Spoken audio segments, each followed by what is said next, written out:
situation de Belirage est aussi catastrophique sur le plan financier, du fait que tous les avocats ne veulent plus bouger parce qu'ils n'ont pas eu d'argent. Donc, nous, en tant que comité la section de la MDH Belgique, on a discuté longtemps cette problématique d'argent, du fait qu'on n'a pas d'argent. Nous aussi, on est une organisation sans ressources, je veux dire.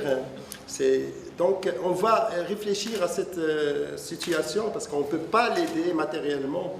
Mais on a fait ce qu'on a pu. Il y a eu des publications, des communiqués qui ont été publiés par notre section dans le cadre de l'ENIGE, dans l'espoir de faire bouger un peu ce dossier qui est ignoré, qui est vraiment... on ne sait plus rien ce qui se passe au niveau de la Belgique, au niveau du Maroc. Et pour en parler, on a invité sa femme qu'on tient à remercier pour sa présence. Je lui cède la parole. Il y a ses enfants qui sont présents aussi. S'ils veulent participer, il n'y a aucun problème. Donc, Rachida Belirage, à vous. Allez. Bonjour, je suis Rachida Belirage, la femme, l'épouse de Abdelkader Belirage. Le dossier Belirage, ou l'affaire, ce qu'on appelle l'affaire Belirage, a débuté, ça fait déjà 5 ans. Donc c'est une affaire qui dure depuis 5 ans. Très difficile de résumer tout, mais je vais essayer de le faire quand même. L'affaire Belirage comporte deux volets. Donc le volet marocain et puis le volet belge. Si je commence par le volet marocain, je commencerai par dire que mon mari était parti au Maroc, un voyage banal, un voyage rien de plus normal, en 2008, 1 janvier 2008. 3 jours après, il a été enlevé en pleine rue. Il a été emmené entouré d'une dizaine de personnes et emmené dans une voiture. Depuis, c'était une vraie descente en enfer, donc une séquestration. Il était à Marrakech quand il a été intercepté et il a dû directement dans la voiture cagoulée et puis emmené à 4 heures de là. Donc pour lui, c'était sûr que c'était un centre de détention. Pour lui, c'était sûr que c'était à Tamara. Il a passé là-bas 1 mois. 1 mois de séquestration. Donc vous pouvez imaginer tout ce qu'il y a eu pendant ce mois. Donc torture, toutes sortes de tortures. Donc il y a eu toutes les techniques connues et reportées par d'autres détenus. Parce qu'on n'arrête pas de nier la torture au Maroc alors que tous les détenus, tous les torturés répètent la même chose et répètent les mêmes techniques. Mon mari a été premièrement tabassé à mort. Il n'a pas échappé aux électrochocs, donc il a été électrocuté, il a été violé. Ils ont fait la technique de la bouteille, ce qu'ils appellent la bouteille, la pendaison par les pieds. Et je vous épargne le reste. Pendant 1 mois, c'est ce qu'il a subi. Après ce mois, monsieur le ministre de l'Intérieur, et nous l'avons cherché sur ce mois partout, sans succès, et puis nous sort un beau jour, un 18 février, parce que mon mari est parti de Belgique en janvier. Un 18 février, le ministre de l'Intérieur nous sort devant une armada de journalistes pour dire « Nous avons intercepté le chef d'un réseau terroriste et blablabla ». Donc, tout, avant que mon mari ne soit transmis devant un juge, le ministre de l'Intérieur, M. Chakib Ben Moussa, avait déjà étalé tout ce qu'il y avait dans les PV. Pendant le mois de séquestration, il y a eu bien sûr interrogation, il y a eu torture et il y a eu aveu, ce qu'ils appellent tout le jugement de mon mari a été basé sur ces fameux aveux pris sous la torture.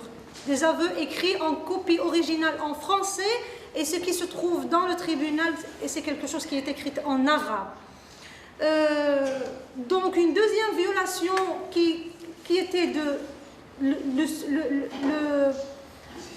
le secret de l'instruction qui était complètement violé, vu que les journalistes, surtout le journal Sabah, est arrivé aux détails, à tous les détails de l'instruction, avant même que mon mari ne soit transmis devant un juge. Puis après, c'était un marathon, c'était un procès marathon, un procès scandale où tous les témoignages à décharge ont été refusés. Il y a eu de tout, c'était du cirque, mais c'était un vrai cirque qui a duré près d'une centaine de séances ou une centaine d'auditions. Suite à ça, une condamnation à mort pour le procureur du roi du tribunal de Rabat a réclamé la peine de mort pour mon mari et les perpétuités pour tous les politiciens qui savent, enfin les 6 politiciens comme Marwani, El Mu'tasim et les autres. Ce même procureur du roi qui a réclamé la peine de mort pour mon mari est venu récemment le voir dans la cellule pour lui dire « Monsieur, nous nous faisons insulter presque, ridiculiser par ce qu'on appelle le dossier Bélirage. » Lui-même, le monsieur lui-même qui lui avait demandé la condamnation à mort.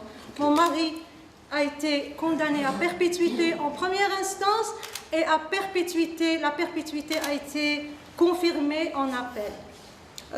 Suite à ça,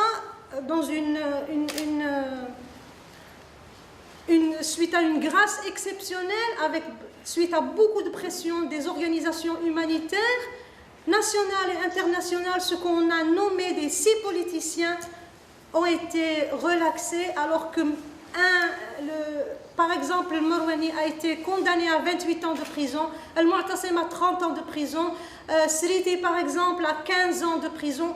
Tout ce beau monde s'est retrouvé tous dans le dossier Bélirage, tous dans le dossier Bélirage, tous condamnés à de lourdes peines, mais qui se retrouvent d'un jour à l'autre en liberté. Maintenant, Marwani est le président du parti de l'Oumma, qui n'est pas autorisé, et El Mu'tasim est le président du Badil Hadari, qui n'est pas encore autorisé. Pour vous donner juste une image de cette supercherie, de ce dossier préfabriqué, la justice marocaine est une justice à broyer les êtres humains. Les juges ont devant eux des victimes et des détenus dont le sang coule, de la victime qui coule, mais les juges ne voient pas ça. En fait, les jugements sont plutôt ceux de la police. Le vrai juge, c'est la police politique qui se trouve dans les coulisses des tribunaux. Si je devais parler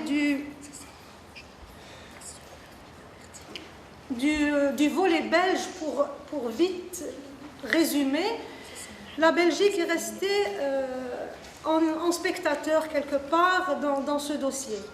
Il y a eu premièrement une diabolisation médiatique sans précédent. Je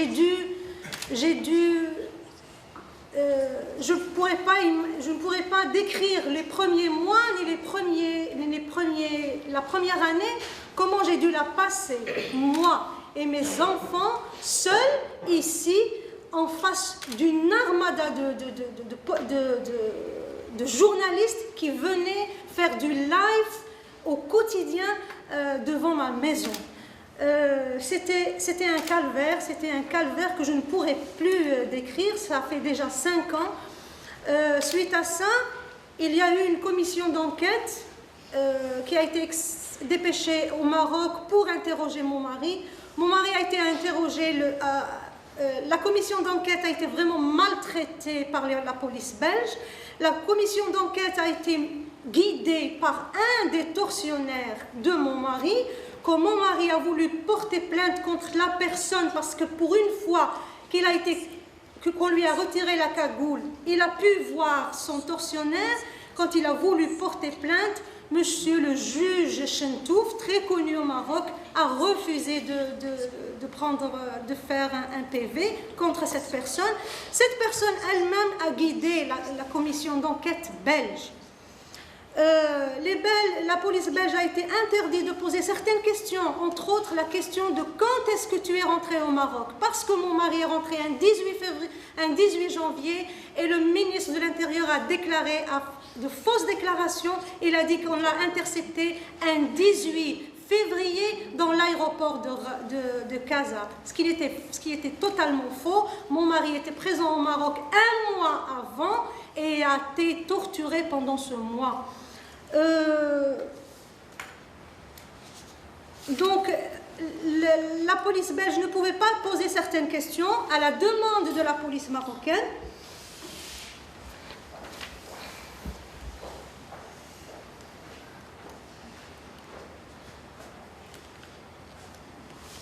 Toute la famille a été entendue ici.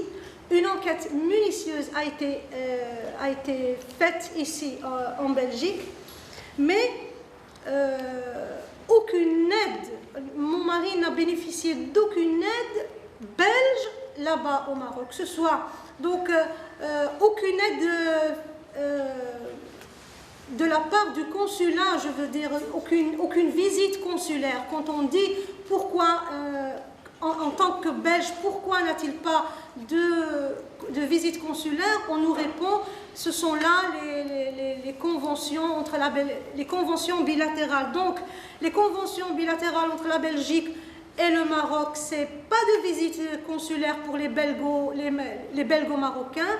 Les belgo-marocains ne peuvent pas être défendus aussi par des avocats belges, mais ces mêmes conventions ont permis quand même à la Belgique, pour plus d'informations sur mon mari, d'extrader un Algérien à la requête et à la demande de la justice marocaine, d'extrader un Algérien qui connaissait mon mari, qui s'appelait Ben Rabah Ben Yetto, un Algérien qui ne connaît pas le Maroc, qui n'est pas du Maroc, qui n'a jamais mis les pieds dans le Maroc. Il a été extradé en sachant que il allait être mutilé. Et effectivement, cette personne a été mutilée. Elle a été sauvagement torturée juste dans le but d'obtenir des informations, plus d'informations pour les Belges et pour les Marocains, plus d'informations sur Beliraj. Il a été confronté à mon mari une seule fois, puis le juge d'instruction a vu qu'il n'allait rien en tirer. Il a appelé la prison en prison pour dire que Beliraj ne va plus être confronté à ce monsieur. Ce monsieur a été confronté avec mon mari une seule fois et puis condamné à 10 ans de prison ferme. Il est maintenant dans la prison de Salé. C'est un Algérien. Il n'a aucune visite. Il n'a personne. Je pense que même sa propre famille ne sait pas qu'il se trouve maintenant au Maroc. Et il ne sait pas qu'il est condamné à 10 ans de prison. C'est une violation flagrante des droits de l'homme de la part d'un pays qui se dit démocratique. J'ai beaucoup entendu que la MDH allait parler beaucoup de ce qui se passe au Maroc. Mais j'aimerais bien que la MDH belge s'occupe de la position de la Belgique, l'ignorance de la Belgique, l'hypocrisie, dénonce l'hypocrisie de la justice belge qui arrive à nous faire passer, à nous dire que les conventions belges, que les conventions bilatérales ne permettent pas des visites consulaires, mais elle arrive pour seulement échanger c'est une vraie traite humaine. C'est une vraie traite humaine. L'échange de l'information n'a pas de prix et ils le font sous n'importe quel prétexte. Et l'échange aussi des êtres humains. Je trouve que c'est une violation flagrante des droits de l'homme ici, dans un pays qui se dit démocratique.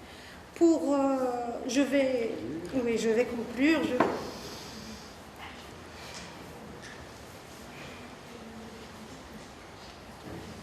Je voulais juste parler aussi sur ces 5 années. Imaginez un peu seulement la situation d'une famille, d'une femme seule avec 3 enfants qui reste sans aucune autre famille, qui reste à faire face aux médias belges, aux politiques belges, à la justice belge, et puis qui doit faire face à la situation de son mari au Maroc, qui doit faire face aux médias au Maroc, qui doit faire face aussi à toutes les dépenses, qui doit travailler, qui doit soutenir, qui doit vraiment parer à tout sans la moindre aide, sans la moindre... tout ça suite à une vraie supercherie, suite à un vrai dossier fabriqué en toutes pièces. Merci. Merci.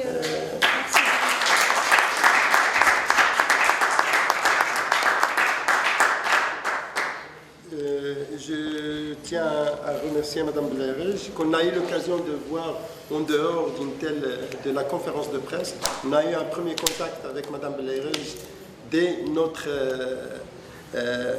naissance de notre section. C'était une des femmes, de prisonniers politiques qu'on a rencontrées au siège de l'AMDH Belgique. Je tiens à préciser aussi que l'occupation de l'AMDH Belgique sur ce sujet comme celui des autres prisonniers, c'est que on a programmé d'aller carrément solliciter le ministre des Affaires étrangères belge, M. Renders, que je profite pour lancer un appel pour qu'il puisse nous rencontrer une fois après avoir reçu notre convocation.